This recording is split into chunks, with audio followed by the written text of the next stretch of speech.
Hi there, guys. It looks like we just got live. Just confirming that here on the screen. Yes, perfect. We are live right now. 5-minute delay, and now we are on air for you guys to speak about, and I hope you guys can hear me well, to speak about the illusion of speed. I grab the mic here. To speak about the illusion of speed. So because recently we've been talking a lot about in-depth optimization techniques.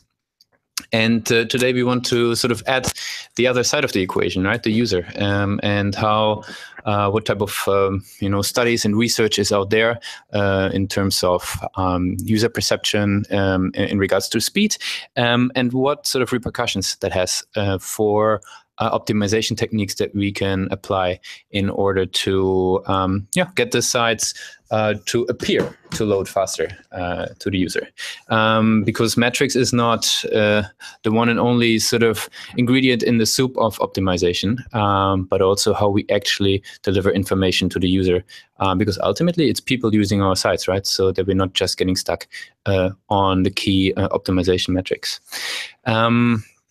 Great. So that's why we today want to talk about the illusion of speed. As always, with me here is Dom from our German mobile site transformation team. And yeah, maybe just you want to greet our dear friends on the other side of the hackathon on air. Yeah. Hey, guys. Good to meet you again. As you probably know by now, we run this once a month. So we're quite excited to talk about more like the psychology behind speed today. Usually we're going way more into depth in terms of technical stuff and how to optimize your site. But now we want to speak a little bit more about why do we actually do all of this. So yeah, I hope you enjoy it. And as always, if you have any questions, just pop them into the live chat. We're trying to answer them as good as possible. We also have a colleague sitting with us here, and he's going to be in chat throughout the session. So like any questions, just ask us, and we're happy to address them. So yeah, so let's get started. Perfect. Great. So as Dominic just said, today we look a bit more on the psychology side of things, but maybe a small intro, Dom. Why are we looking at this topic in general at all? It's basically when we're talking about UX, mobile site speed is sort of like the bare bone of all of it. So like you can have the prettiest site, the most beautiful UI, but if it takes really long to load, you have a huge drop off, and a vast majority of the users won't even see it. And in this graph, we just kind of like show you how mobile site speed correlates with bounce rate and conversion rate. So you can see that like at about 2.4 seconds, we got like the sweet spot where the bounce rate is the lowest and the conversion rate is the highest. And if you look at the two yellow bubbles, the median speed index and the average speed index, then we're looking at, how long does it take for a mobile site on a global scale through all verticals to load the critical content. And if we're looking at the second yellow bubble, it's like about 10 seconds. And then we look back again at the sweet spot of 2.4 seconds. Then we just see like there's a huge discrepancy. And we just want to ensure that, you have the highest chance to convert your users, which is important if you rank organically, but even more important if you actually pay for a click. Exactly. Great. Some examples you got prepared there, right? Yeah, I mean, it's always easy to talk about it and say like, yeah, definitely, if you speed up your site, you'll definitely see like a massive improvement. But we think it's always important to back it up. So we have a couple external case studies. So a few guys from our teams, they worked, for example, with Diamore, and you can see like that they achieved that 100% of their pages load in under 5 seconds on a 3G network.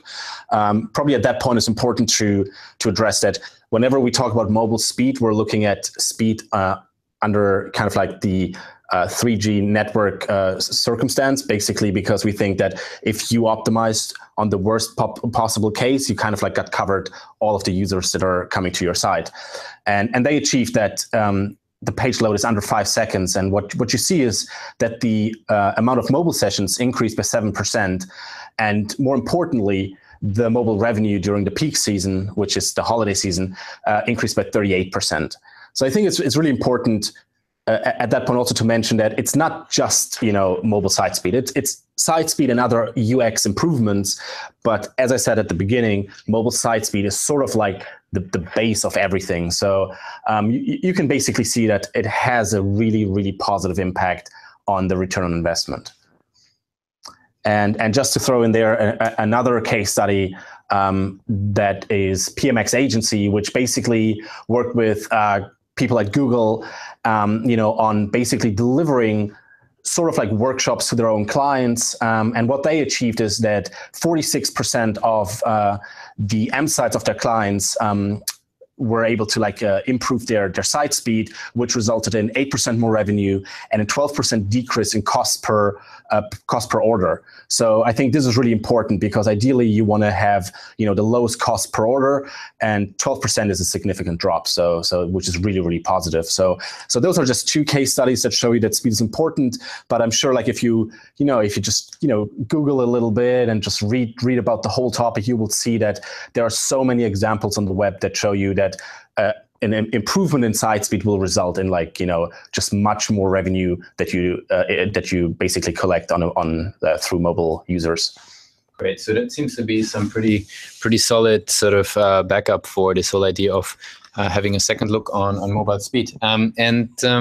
Today we want to take a little bit of a different approach, right? As I said before, we took in-depth sessions on, we spoke about the carousel, the checkout funnel, we spoke about the whole pre-family, actually in the last hackathon on air.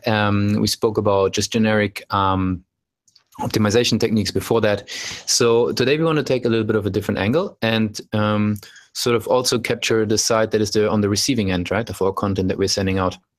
And there's quite some nice content out there, actually, that you can find. We're going to link to some nice articles afterwards in the description. But we want to sort of like summarize this for you and give you a quick overview of that. So there's a nice quote from our nice little cute cat from Alice Adventures in Wonderland, which says that imagination is the only real weapon in the war against reality. So given that we already do a lot of work on the sort of hard metrics side of things, the actual performance of the site or the objective time it takes to load the site, we can start maybe playing a little bit with the psychological time that it takes to actually load the site in the eyes of the user. And there's actually small things that we can take into consideration because there will be a difference between the objective time and the psychological time. And we want to go into the different ideas and quickly touch on them so that you have them at least in the back of your mind when you're going through the next round of optimization.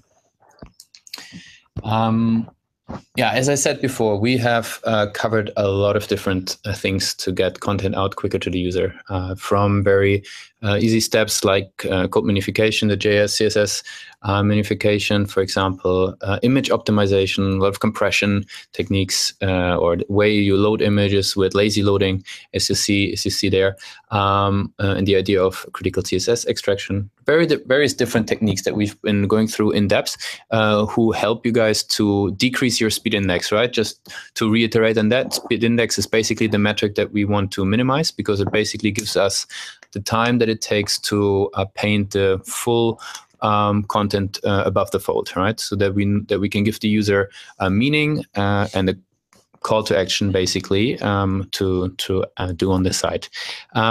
So after having gone through all of this, there's obviously the other side to take into consideration with the users, because there's quite some research out there. And as I said before, we link to the studies and the names of the studies in the description after the hackathon. There's quite some studies out there that really just suggest the idea that for the user who is actually getting the content, it can the perception of the user can be that a site would load up to 15% slower than it actually does, right? So we don't only have sort of the barrier of the bandwidth, we don't only have the barrier of sending our numerous images out there to get our carousel out to the user, but on top of that, we also have the challenge that users might actually perceive that content to be loading slower. And what we want to do is we want to go through that in more detail to see where is steps that we can sort of circumvent that effect, so that users might not necessarily end up thinking or perceiving content to be loaded even slower than it actually does.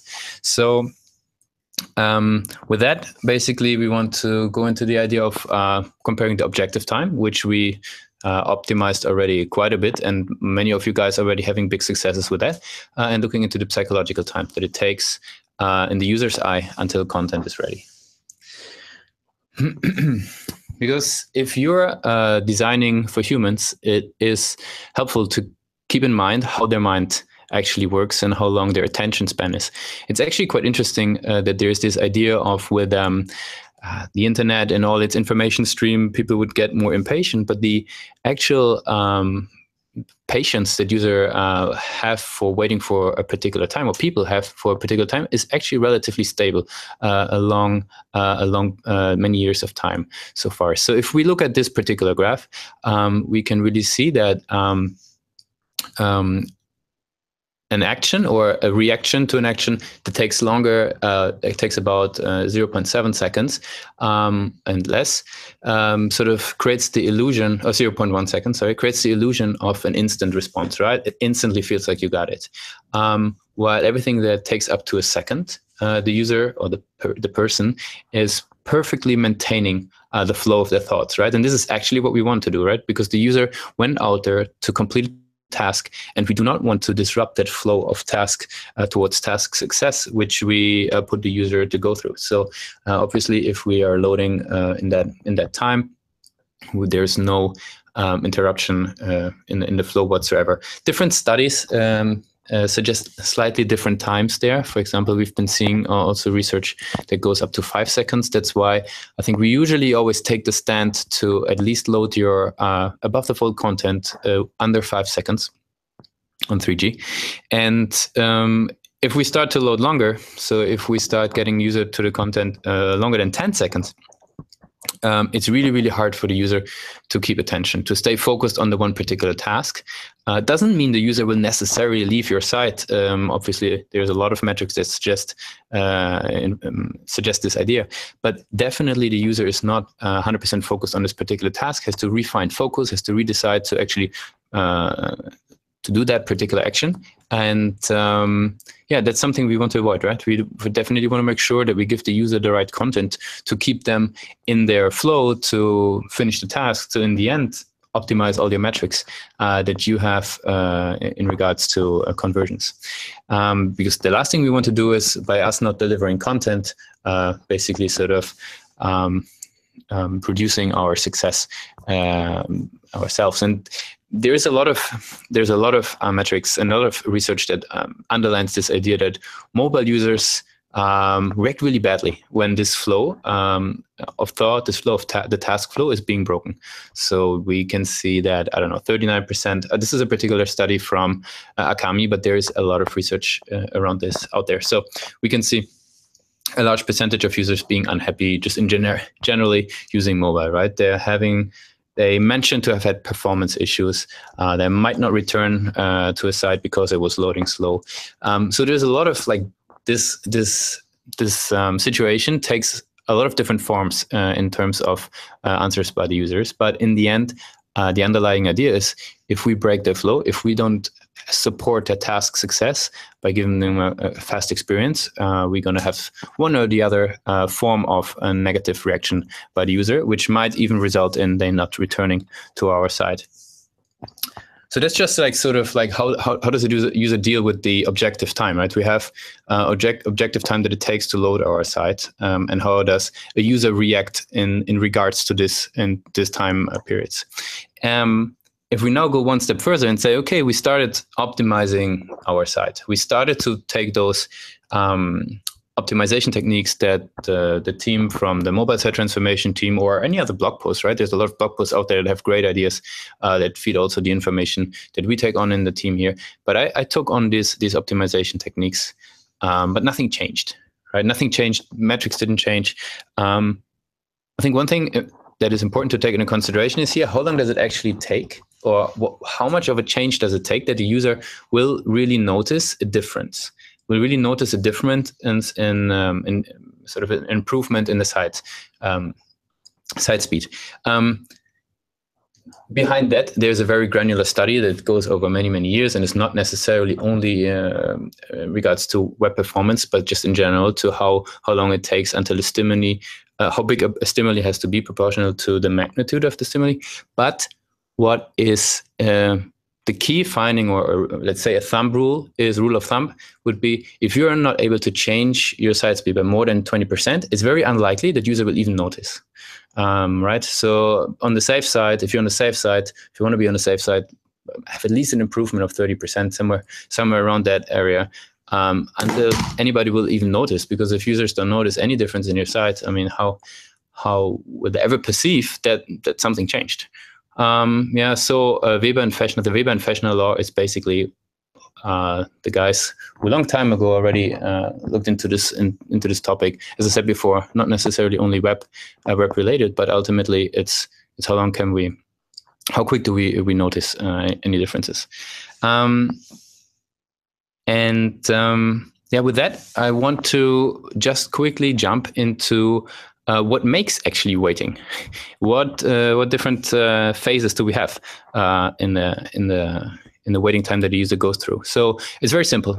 Time basically has an end marker as a start marker and an end marker, right? And between those markers, what happens? And that's what we want to optimize for. So if the user has a task that they can do, if the user is in a sense distracted, if the user does not have to,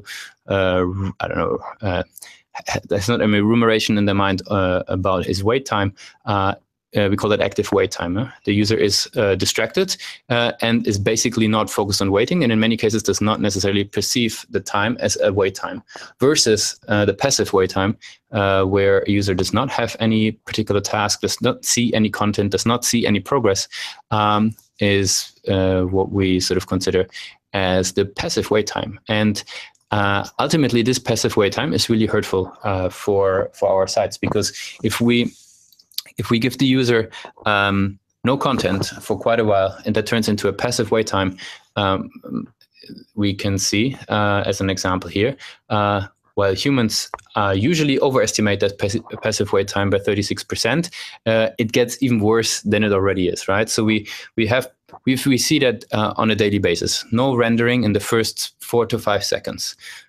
Given that is being sort of understood as a passive wait time, the user can't do anything, or they will switch task, right?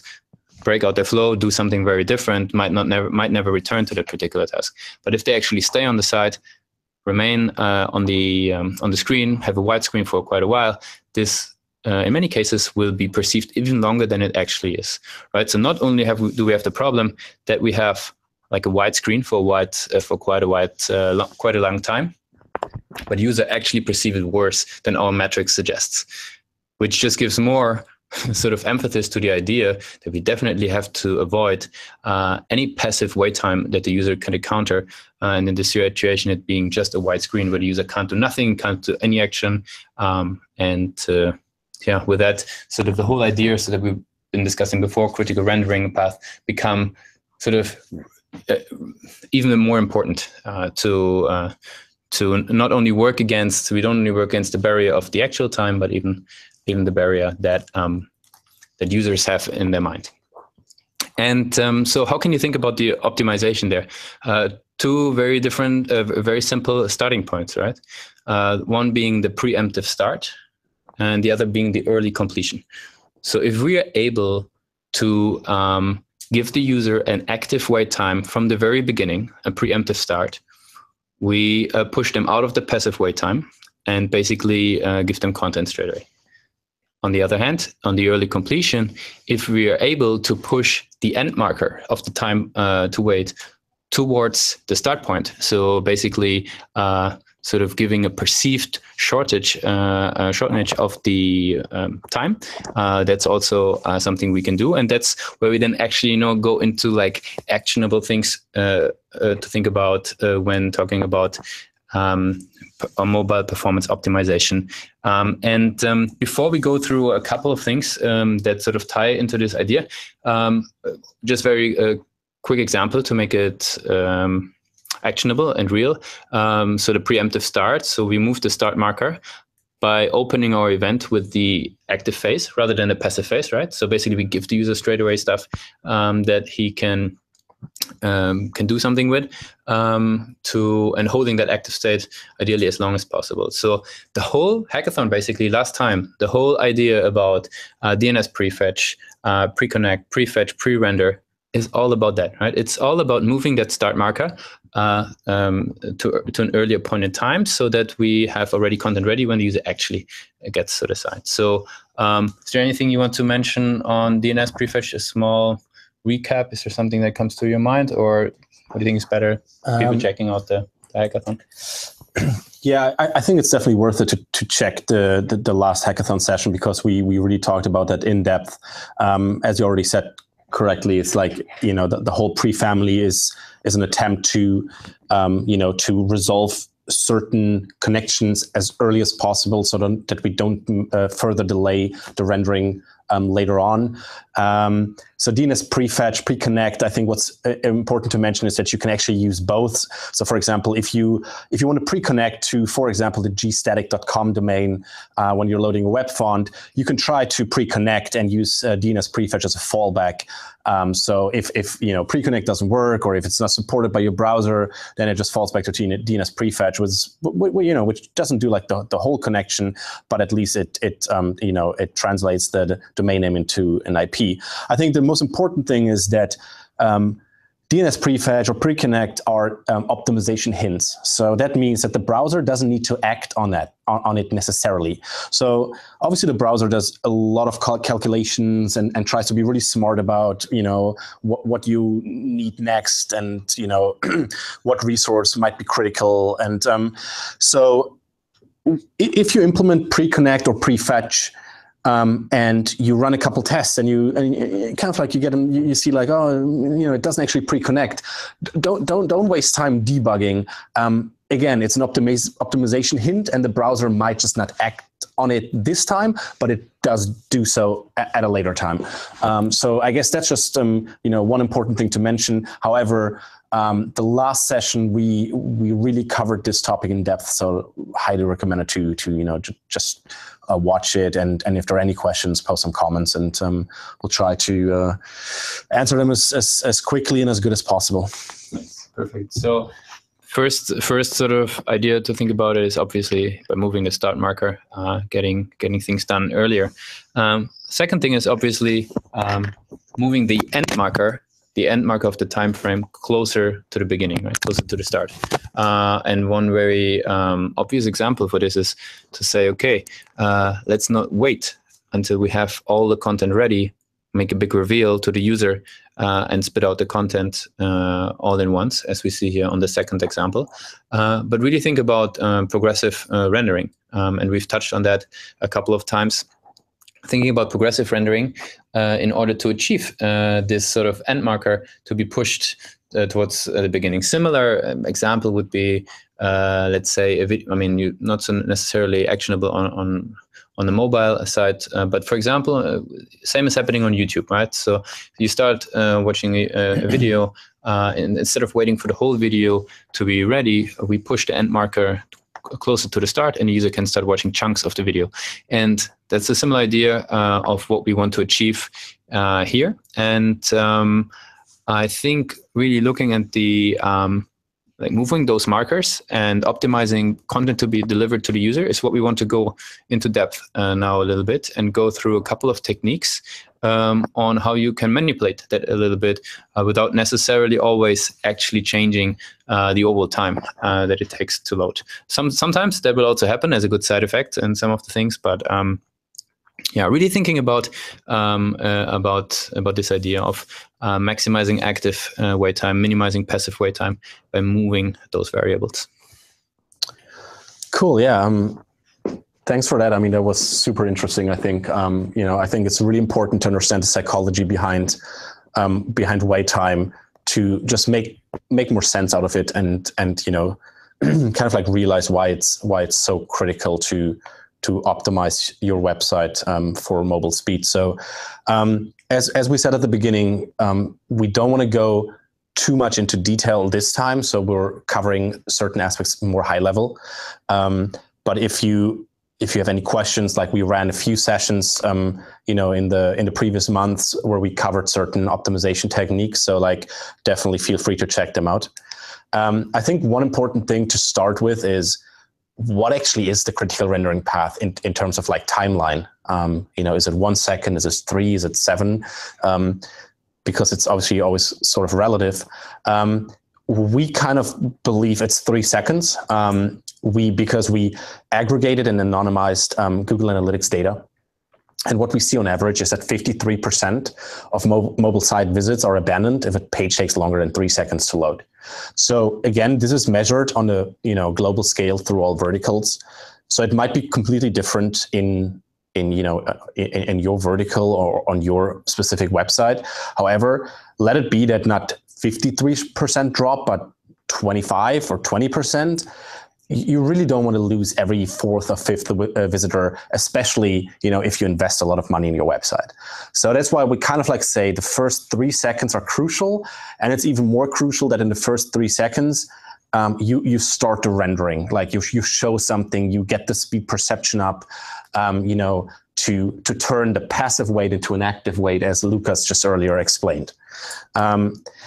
So let's just get into analyzing the critical rendering path and just understand it a little bit more. So these are like really, really simple examples, and they're by no means like, you know, representative to like a full website or even like an e-commerce shop, but, you know, to just get you an idea how it actually works and how do we block the rendering and how can we speed it up. So if you think about it, that you request an HTML like a document, and that document contains a photo, then, you know, your rendering path would look sort of like that. So, you know, you request the HTML, you wait for the server to respond, which is the, you know, time to first byte. You get the response, you build the document object model, and you start rendering the page, right? In this case, as soon as you get the response, you can immediately build the DOM, because you have no render blocking resources. So what that means is basically, if you look at what I sort of like circled red, you see like that the DOM content loaded time is 216 milliseconds, and then the load time is 335 milliseconds, which basically means that after roughly 0.2 seconds, we start rendering, and after 0.3 seconds, we're done. The discrepancy is purely because we still need some time to load the photo. But it's not render blocking. So like we can still start rendering, and then we're just waiting for the photo, for the picture. And, you know, there's some techniques to like, you know, get the speed perception, you know, improve it there as well. So like you were talking about progressive JPEGs versus baseline JPEGs, which sort of gives the user, you know, just a better experience, because you kind of like see slowly the image, you know, loading until it's, you know, crisp and clear, rather than, you know, waiting for it to like kind of like build pixel by pixel. All right, so like as I said, like, you know, we got the rendering after 0.2 seconds, and then we got the load time at 0.3. Now, most websites, you know, don't just have one image, obviously. So you probably need to load some CSS to style your site. You probably need some JavaScript to, you know, implement some dynamic features. And what happens now is that you request the HTML, you get the response, you build the document object. Well, you start building the document object model, but now, you know, like the browser gets, you know, like hits the CSS and the JavaScript file. So what happens now is the rendering is blocked and the parser is blocked until we fully load these two files. And what happens is like, so in this moment, we don't do anything. The browser doesn't do anything. And the result is this white screen, you know, white screen where nothing is happening. Once we have those, you know, resources, we build the CSS object model. We then run the JavaScript. Then we build the document object model, and then we render the page. So as you can see, just by loading CSS and JavaScript, we heavily delay the process. And to show you actually the effect is, you know, as before we just loaded the HTML and the photo, Now we do the HTML, a CSS, a JavaScript, and a JPEG, and you can see that the DOM content loaded time is suddenly almost equal to the load time. So the DOM content loaded is at 0.3 seconds, and the load time is at 0.34 seconds. So you might argue that, well, you know, what's the big deal? I loaded CSS and JavaScript, the load time is still the same, so I'm not too worried about it. It's true, but I think the thing to focus on here is that you start rendering much later, and that means that the white screen happens for much longer on the user's device, and now we're back at the waiting time.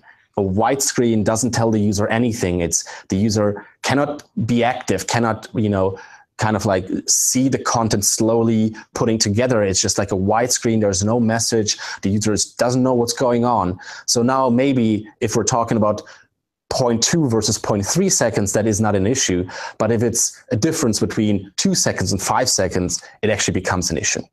So that's why it's really important to focus on what resources do you load and when do you load them, and how do they actually affect the rendering of your site. So now there are multiple options what you can do in order to improve this, because we totally understand you will always need some CSS and always need some JavaScript. Well, not always, but often need some JavaScript. So, you know, it's probably like unrealistic to say just get rid of all of it, but there are some very cool ways that you can implement in order to speed it up. So if we look at that, so the asynchronous loading of resources. So again, we request the HTML, we get the response, we build the DOM, and now instead of loading and kind of like parsing the CSS and the JavaScript instantly and blocking the rendering of the page, we do that while we render the page. So you can see here that in this example, the CSS is non-render blocking and the JavaScript is async. So what happens is that we build the DOM, we start to render the page, and once we have the resources, the CSS and the JavaScript resources, we then build the CSS object model and we then run the JavaScript. So let's go back to the previous slide.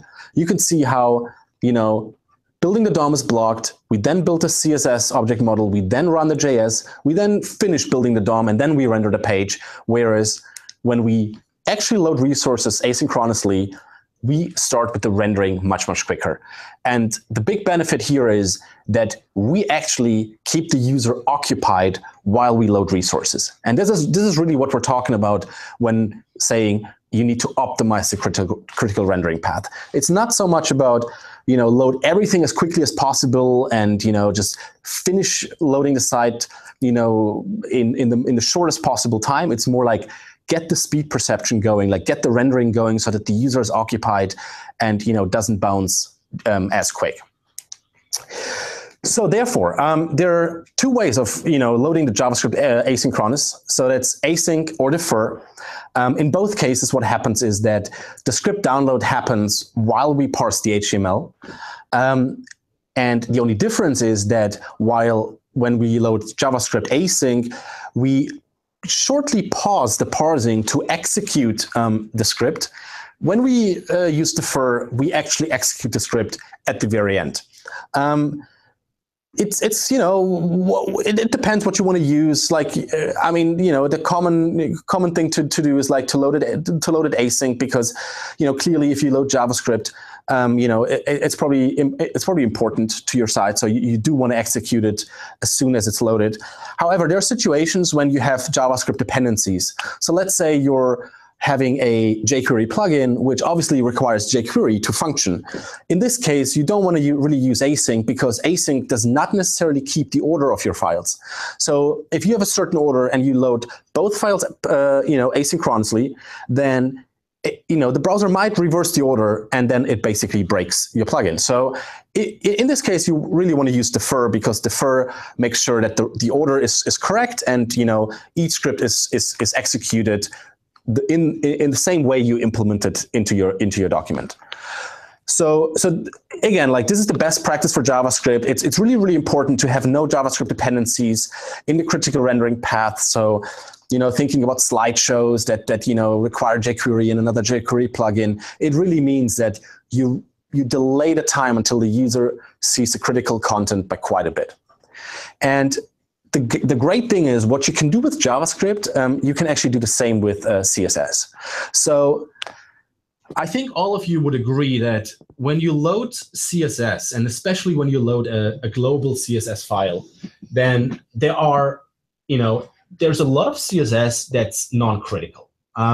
You can use Chrome DevTools to see actually what part of the CSS you actually don't use, and you'll be surprised how much it is for each page that you're loading it on. So obviously, it makes sense to load the CSS because you don't really want to delay. You don't want to kind of like delay the rendering on any subsequent page in the funnel. So, but it doesn't really make sense to load all the CSS that you need somewhere across your site on the entry page. So like let it be the home page or a product page, and delay the rendering for basically nothing. So the great thing here is that there are some ways to load non-critical CSS asynchronously. So there's preload that you can basically use in the rel attribute. And basically what it does is it fetches the CSS, but it does so without blocking the rendering. So the browser doesn't wait any longer for the CSS to be loaded, and basically builds the render tree right away. So now preload, there's, the problem with preload is that the cross-browser compatibility is not great. So there are a lot of browsers that don't support it, and so you really need like a fallback. You need a polyfill for these situations, and that's where load CSS comes into play. I put the link there to the GitHub page, and it's a really cool JavaScript function because basically, at first it does nothing. It basically, you implement it the way we showed it there, and it doesn't do anything. It basically just checks if the browser supports preload. If the browser does, it doesn't do anything, and you're done. However, if the browser does not support it, load CSS, the load CSS function jumps in and basically does the same job. So basically what you can do with it is you can extract the critical CSS from your global CSS file and load it just as you would, ideally even inline if that's possible, because you save on one extra round trip to the server. And all the non-critical CSS you can basically put into a separate file, load it asynchronously, put it into the cache, and make sure that on further down the line, as in further down the page, or on subsequent pages, you have all the CSS cached so that it's ready to be applied, and you basically speed up not only the entry page but all subsequent pages as well. The third critical resource to optimize are web fonts. As I said, so JavaScript and CSS is render blocking, and web fonts are as well, because a web font is based on two separate resources. So first there is the CSS resource, and then there's the actual font file. And those two resources always come together when you use a web font on your page. What's even worse is that if you load multiple variations of that font. So let's say you want to have the bold variation for your headlines, and you want to have the normal variation for your text, and you want to have the italic variation for block quotes, then you need to load 3 extra font files. So like with each variation and each new web font, or you basically load up the amount of resources that you need to load, and ultimately you slow down your site. Now that is the part about the font files, but as I said, it also comes with a CSS. With a CSS file, like a CSS resource, and as we learned previously, CSS is render blocking. So when you use a web font, you even further delay the rendering of your website. And if we look at it here, basically we get the HTML, we have the render block because of the CSS. Now we built the built the CSS object model. What's important to note here is that the render blocking CSS, that includes the CSS for the web font. So again, it's a little bit longer. If you load the web font from a third party, it increases even further because you need to do another DNS resolution, another TCP connection, another TLS negotiation. So now let's suppose we got all the CSS and we actually built the CSS object model. Well, now we still need the font file. So what happens now is that we start with the first paint, but we're still not done with the font file. And now basically we get the flash of invisible content. So the content is there during the first paint, but because we're still missing the font file, the user doesn't see it.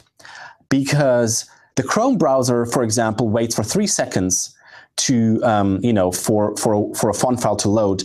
If it doesn't happen within the 3 seconds, it automatically uses a fallback font. But let's suppose you do load the font file within 3 seconds. It still means that up to 3 seconds, the user doesn't see any content. And again, we learned about the short attention span of users, and how important it is to display information as quickly as possible. So I think you get the point that it's really not ideal to use web font to display critical information and to further block the critical rendering path. However, web fonts, are nice, are pretty, are important. So we don't want to say don't use web fonts. That's not at all what we want to say.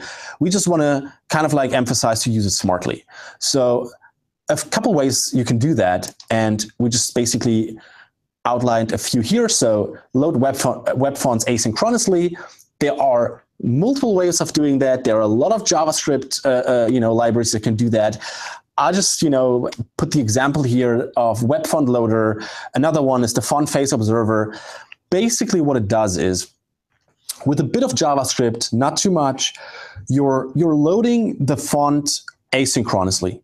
And you have different CSS classes. So in this example, it's WF loading, WF active, WF inactive. And what it basically means is that the WF loading class is applied to your, let's say the body tag.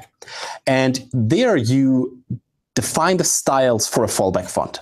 So when the font has not loaded yet, the content is basically displayed in the fallback font. That could be Arial, Georgia, whatever it might be. Now, Web Font Loader loads the font and signals that, okay, I got the font, it's there, it's done.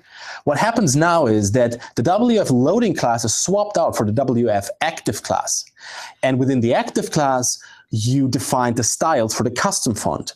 So in this moment, when you swap the classes, you also swap, obviously the font. So you actually start presenting your content in the font that you want to present it in.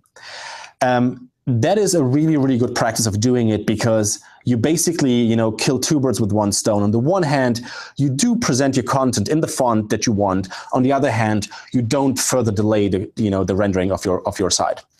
Now, there are probably a lot of people that say, well, but if I do that, it generates this flash of unstyled content, which means that when you swap out a fallback font for the custom font, you get like this flicker. And a lot of people don't like that. And it's, it's a fair point. It doesn't look too pretty.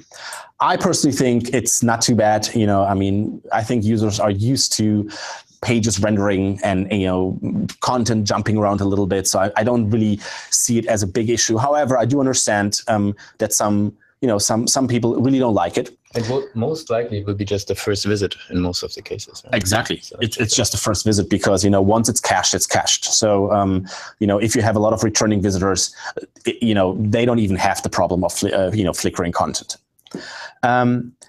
But let's focus on the first time visit and say like, okay, or you might say, well, I really don't want this flicker.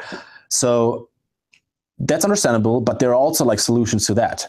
And one of the solutions is the font style matcher. I put the link there as well. And the font style matcher is a really great tool, because basically what it lets you do is it lets you select a fallback font. In this example, it was Georgia. It lets you select the web font. It has a huge selection of web fonts, so hopefully yours is part of it. In this case, it's Merriweather. And then, it basically lets you play around a little bit with font weight, letter spacing, word spacing, font size, line height, and match up the fallback font with the web font as closely as possible.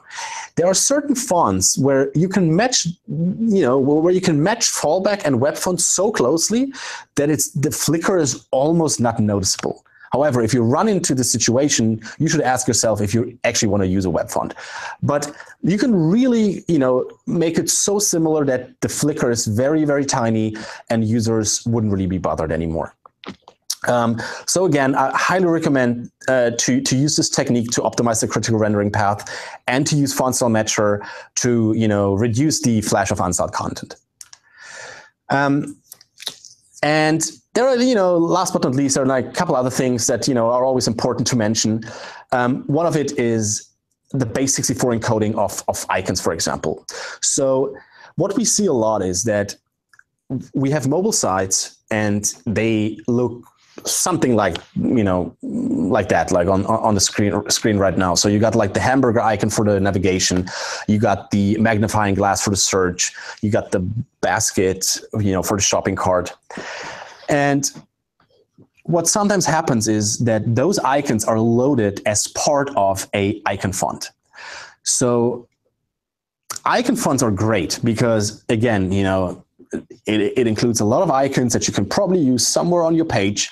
However, the problem is that in many cases, the icon fonts are loaded synchronously, are loaded as part of a bigger icon pack, which means you're not even loading only those 3 icons that you need, you're loading like 30 or 50 icons. And they're often hosted on a third-party server. So what happens now is that you include this icon font very early on your document because, it makes sense. You think like, well, I need the icons, and now the browser parses through the document and hits this resource and says, oh, hold on a second, I actually need that because, we already talked about it, CSS, JavaScript, and so on and so forth. So suddenly you're connecting to a third-party server, you need to do another TLS negotiation, you need to download, the font. So we're talking about, again, the font file, only to display those 3 icons. So like you're heavily delaying the critical rendering path just by showing those 3 icons. And that really doesn't make any sense. So if you have a situation like this, it makes much more sense to extract the icons that are really critical to your content and then base64 encode them. Benefit here is that by base64 encoding them, you can embed them directly into the HTML document. You don't need an extra server round trip. And basically, the browser can just parse through it and displays it right away. So it's a really, really cool technique to speed up your site. One thing to be aware of is that base64 encoding usually enlarges your resource by 33%. So again, when you're looking at icons that are like maybe 1 kilobyte big or whatever, it's not really a biggie. However, if you have a larger image, don't base64 encode it because you might not actually gain the performance benefit that you envisioned. However, if you say, I have a hero image that I really want to render as quickly as possible, what you could do is you could really reduce the quality of that hero image, let's say down to 6 kilobyte, 8 kilobyte, base64 encode it for an even quicker speed perception, and then, for example, swap it out with JavaScript for a high-resolution image, on the onload event. Those are techniques that you obviously could do, and it's, I highly recommend to play around with it. But yeah, again, for a few icons in the header, base64 encoding is a really cool way of optimizing. Yeah, so those were like the most important kind of like techniques at a very high level that you can work with.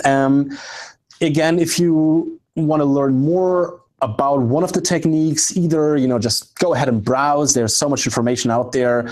Check out our previous sessions, or just comment, and we'll be happy to provide some more links or some more information on that. And from here, let's go into the situations where the user, you need to do certain things, and it does take time, and how you actually manage that wait time. Yeah, we're going to jump into that. Just one small thing. There is an individual hackathon on air already out there on the critical rendering path in particular, so you can check that out. There's one particular on the carousels. So so that we make sure we give hero image content quickly to the user, very much in line with what Dom has been discussing.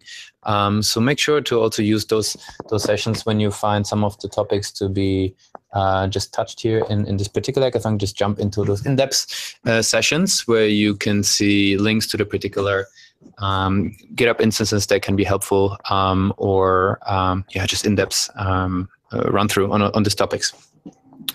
Okay, so sometimes we cannot really alter the time, right? Sometimes we cannot push content around to make it appear faster, to make it come up progressively on the screen. And then it's we have to do something, right? And very similar to this idea of keeping people occupied, we find this in every elevator today, right? Like mirrors on all the sides, or on at least one of the sides. Why? So that people actually stay busy, either looking at themselves or secretly at other people in the elevator. So really keeping people busy in that task, and by that overcoming again that passive wait time and making it an active wait time, where that the perception of this wait time being much smaller, or much tinier than the actual time it takes. There's more and more examples out there. Dominic has listed a couple for you guys here. Yeah, I mean, again, like, Lucas mentioned it already. It's kind of like, busy people are less impatient, so keep people occupied, and so they won't notice the wait. Those are just 3 examples, kind of like taken from real life to show you how it actually works. I mean, Lucas already talked about the elevator, which is, I think, like a really great example. Others include, on the left-hand side, it's the traffic light in New York. There are like 6,500 that have like those buttons, so you can you can kind of like switch to green light. 4,500 of the 6,500 don't work. What does New York City do? They still keep it because pedestrians believe it actually it makes the traffic light turn green quicker. The middle picture shows the tube in London. You got the buttons to open and close the door. It doesn't really make sense because the driver does that anyway. But the London Underground keeps it because passengers on the tube, they believe like, okay, I can push the button and I can actually have an impact on how long it takes, or how quickly I can the door opens. And last but not least, you see kind of like the people at the airport waiting for the luggage. That's actually Houston Airport, and the feedback Houston Airport received was that passengers said, it takes too long until the luggage arrives. So they were really annoyed about that. And logistically, Houston Airport was not able to improve that time because, obviously there are a lot of processes that need to be followed. So they were like, okay, we can actually improve the actual time. So what do we do? So they basically increased the time it takes from the gate to go to pick up your luggage by 6, so that people were occupied walking. And as a result, the passengers' feedback was, well, it's great at this airport. Like, as soon as I want to pick up my luggage, it's there already. So I think those are really good examples, of how you can optimize kind of like wait time without really optimizing it. Yeah, I mean, in the last case, even actually increasing the actual time it takes by replacing a passive wait time that you stand in front of the machine to get your luggage with a walk, right? And by that having a much different perception of time, and by that having much better metrics. Okay, but what does it mean for the web?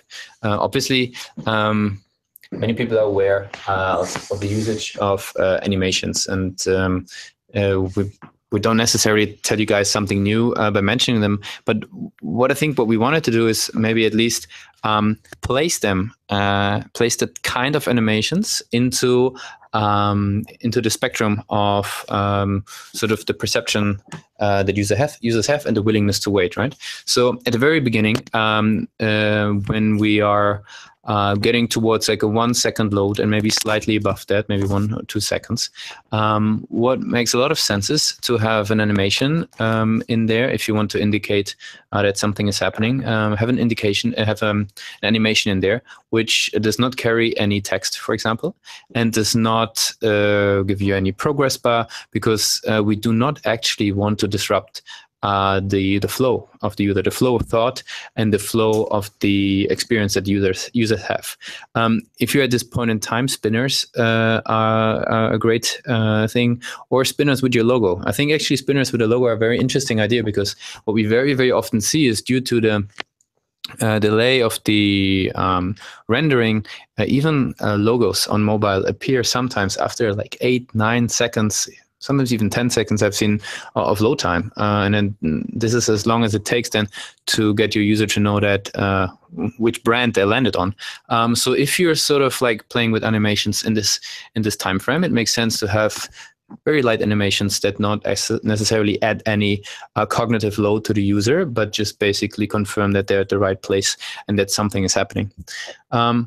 And as we're moving along the time axis, obviously that changes, and we have to sort of cater to different user expectations. So if we move into that phase where user keep their attention, keep it barely somewhere between 5 to 10 seconds, it definitely makes sense to give the user a bit more information about what is happening. Progress bars are a great example at this point in time.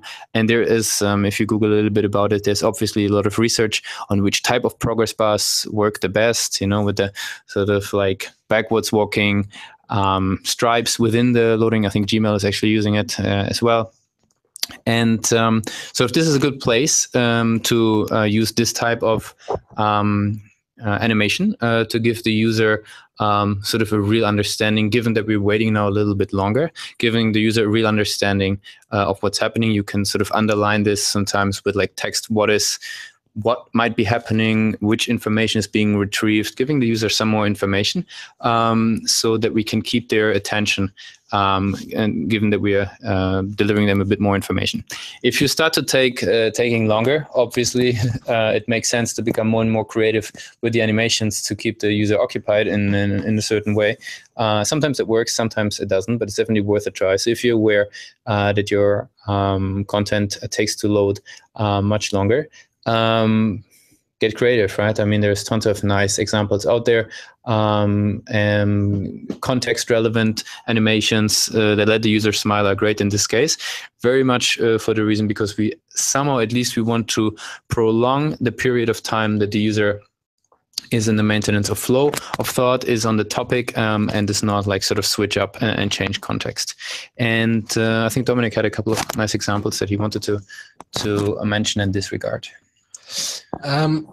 Yeah, I think what's just important to mention is that it's not always bad to make users wait. I mean, obviously there are many examples where you do where you do hard work, you do a tremendous job, and I think users understand that that it takes time.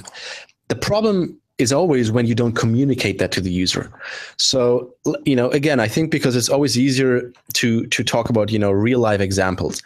So let's think about the travel industry, and let's think about you walk into a travel agency shop, brick and mortar shop, and you want to book, you want to book a holiday to Spain. And so now you sit down at the desk and you say to the guy or girl in front of you, hey, I want to book a trip to Spain. I need a flight. I need a hotel. And then the guy says like, okay, cool, and then doesn't say anything anymore. Just sits there, looks at his computer, types away, no feedback, no nothing. You're probably sitting there, and at one point you're kind of like wondering, what's actually happening here? It's getting awkward, right? Now it takes a bit longer to leave just because you already made the effort to walk into that store. So you don't leave straight away. But I think we would all agree that we would feel awkward. However, if the person would say, hey, hold on a second, I'm just, checking if there's a better hotel right now, or I'm just checking if there's even a cheaper flight or a flight at a better time, then you would say like, okay, yeah, that's cool. Like they actually care about me. Like, they really care and to get the perfect offer, for me. So like, you don't sit there frustrated or annoyed. Like you're actually sitting there having a good feeling, thinking, yeah, in the end, I'll get what I want and I get exactly what I want. And I think the user that visits your site is not much different. So if, two examples, travel supermarket and, booking, and you see like, they do a lot of stuff when you request something. So they compare prices of hotels, of flights, they might need to tap into different APIs. And that's all fine. Now imagine they wouldn't say anything and instead there would be a spinner for like, 2, 3, 4, 5 seconds. You would probably think at one point, what the hell is happening here? However, obviously they realize we need to communicate to the user what's going on. So they say like, hey, looking for the best deals, or, don't worry, searching all the best travel sites, so that they actually give you information of, what they're doing and why it's worth the wait. Now, okay, you couldn't do that for like 15 seconds or 20 seconds and just say like, yeah, we're still comparing. There's obviously a threshold where it becomes too long. But again, users appreciate your hard work, and if you communicate to the user what you're doing, they will understand and they will wait, and they won't bounce at a rate that they would if you're just kind of like showing them a spinner and not doing anything for like 10 seconds. So again, like just kind of like for you to take home is, it's not always bad to let a user wait. Users understand this, but I think it is important to communicate each step that you're doing at the moment, just to keep your customers in the loop. Great, yeah, and that sort of rounds up what we wanted to share today. Really just tying these two elements together, right? From the one hand, technical objective time, and tying that into the psychological time that users go through while actually waiting for the sites, right? And really making sure, even sometimes we make improvements, nothing happens, no metrics improve. Why? Maybe users didn't notice, so we have to play a bit more on all these variables that we were walking through today. So yeah, thanks a lot for taking your time. We know you guys are all busy. Please always feel free to shoot topics that you would like to talk about into the chat, and so that we can keep the content very relevant for you guys. Those sessions will sometimes vary, going a bit more high level like today, then we go in depth again for a particular topic. So I also expect that sort of variation in there. So let us know which topics are key for you, and then we do our best also within all the resources that we have within Google here to support you guys.